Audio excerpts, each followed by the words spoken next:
Deputy CM Shri Pawan कल्याण जी को विनंती करूंगा कि वो स्टेज से संगतों का संबोधन करें। वाहेगुरु जी का खालसा, वाहेगुरु जी की फतेह। संगत बेनती है, यहाँ पर गुरु ग्रंथ साहिब महाराज जी का प्रकाश है, हमें किसी भी प्रकार की मर्यादा का उल्लंघन नहीं करना है। आप सब बहुत ही व्यवस्था से मर्यादा में पवन जी का विचार सुने। नमस्कार, सत श्री अकाल। आज शहीद शिरोमणि श्री गुरु तेग बहादुर जी के 350वें बलिदान दिवस पर मंच पर आसीन संत समाज को और नानक नाम लेवा संगत के सभी प्रतिनिधियों को मैं सादर प्रणाम करता हूं। इसके साथ ही महाराष्ट्र के माननीय मुख्यमंत्री श्री देवेंद्र फडणवीस जी, महाराष्ट्र के माननीय उप मुख्यमंत्री श्री अजीत पवार जी, डॉक्टर विजय सतबीर सिंह जी,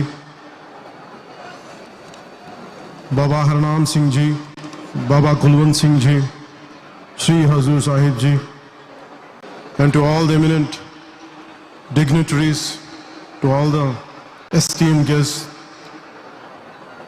तो सभी लोगों को, माननीय लोगों को मेरा ससम्मान अभिवादन। महाराष्ट्रात पुन्हा येऊन मला खूप आनंद होता है। आज मैं यहाँ किसी अतिथि के रूप में नहीं, आप में से एक बनकर खड़ा हूं। आज नांदेड़ की पवित्र भूमि पर खड़ा होकर बोलना केवल एक औपचारिक दायित्व नहीं है, यह इतिहास के सामने सिर झुकाने का क्षण है। महाराष्ट्र की सिख संगत संख्या में भले ही सीमित हो, पर उसकी उपस्थिति सेवा, त्याग और नैतिक साहस से कहीं अधिक व्यापक है। Not many but mighty. आज शहीदों के शिरोमणि श्री गुरु तेग बहादुर जी के बलिदान दिवस पर हम केवल एक गुरु को नहीं बल्कि उस चेतना को नमन करते हैं जितने मानवता को धर्म की रक्षा अर्थ समझाया। महाराष्ट्र कोई साधारण धरती नहीं है, यह वह धरती है जहां तलवार और करुणा, शक्ति और संवेदना एक दूसरे के विरोधी नहीं पूरक बने। छत्रपति शिवराज जी महाराज से लेकर संत तुकाराम, संत ज्ञानेश्वर, महात्मा फूले, बाबा साहेब अम्बेडकर, महाराष्ट्र ने भारत को सिखाया कि सच्चा नेतृत्व वही है जो सामर्थ्य के साथ सद्भाव भी रखे। यही कारण है कि जब भारत की अंतरात्मा बोलती है तो उसमें महाराष्ट्र की गूंज सुनाई देती है।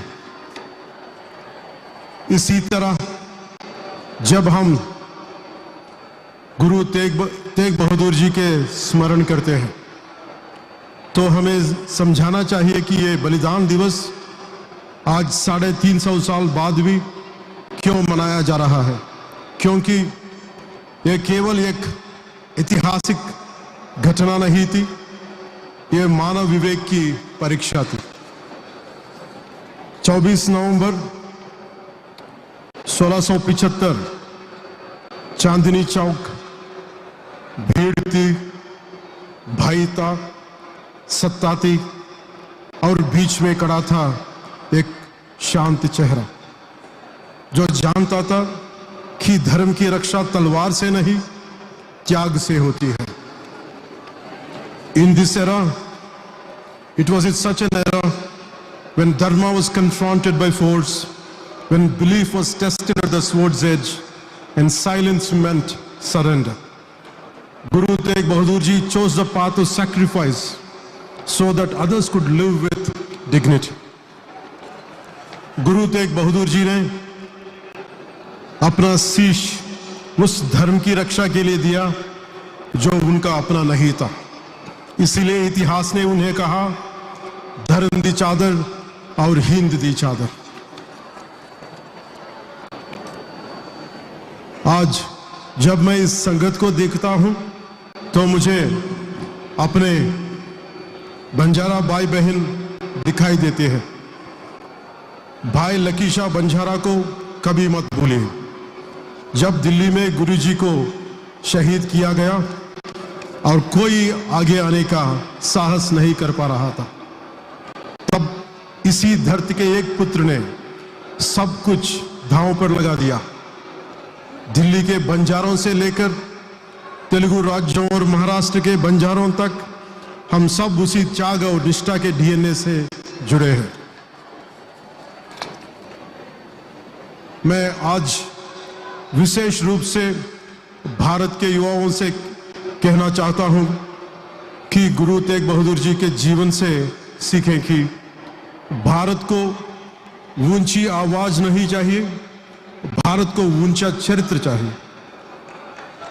आप केवल आजादी का लाभ नहीं उठा रहे, आप एक सभ्यता की जिम्मेदारी उठा रहे हैं, क्योंकि विकसित भारत 2047 हमारे आदरणीय प्रधानमंत्री श्री नरेंद्र मोदी जी के विचारानुसार केवल आर्थिक लक्ष्य नहीं है, ये नैतिक और सांस्कृतिक अध्ययन का संकल्प भी है, जो भारत को युवाओं की भागीदारी की बिना अधूरा है। विकसित Bharat 2047 envisioned by Honorable Prime Minister Shri Narendra Modi ji is not merely about economic prosperity, but also about moral, social and cultural upliftment, which remains incomplete without the active participation of the nation's youth.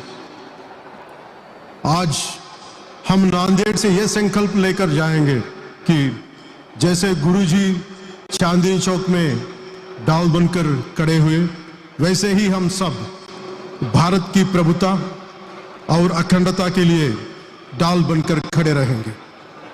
आज पड़ोसी देशों में हिंदू अल्पसंख्यकों की पीड़ा हमें याद दिलाती है कि गुरु तेग बहादुर जी की शहादत केवल इतिहास नहीं, चेतावनी भी है। आइए हम इस संकल्प लेके धर्म को परंपरा नहीं कर्तव्य बनाएं, स्वतंत्रता को सुविधा नहीं साधना बनाएं। गुरु तेग बहादुर जी का शहादत भारत को सत्य, साहस और संवेदना की मार्ग पर सदैव आगे बढ़ाती रहे। वाहेगुरु जी दा खालसा, वाहेगुरु जी दी फतेह। जय हिंद, जय भारत। वाहेगुरु जी का खालसा, वाहेगुरु जी की फतेह। सो ਇਹ ਸਨ ਬਹੁਤ ਹੀ ਸਤਿਕਾਰਯੋਗ ਆਂਧਰ ਪ੍ਰਦੇਸ਼ ਦੇ ਡਿਪਟੀ ਸੀਐਮ ਸ਼੍ਰੀ ਪਵਨ ਕਲਿਆਣ ਜੀ। ਸੋ ਉਹਨਾਂ ਦਾ ਬਹੁਤ ਬਹੁਤ ਧੰਨਵਾਦ।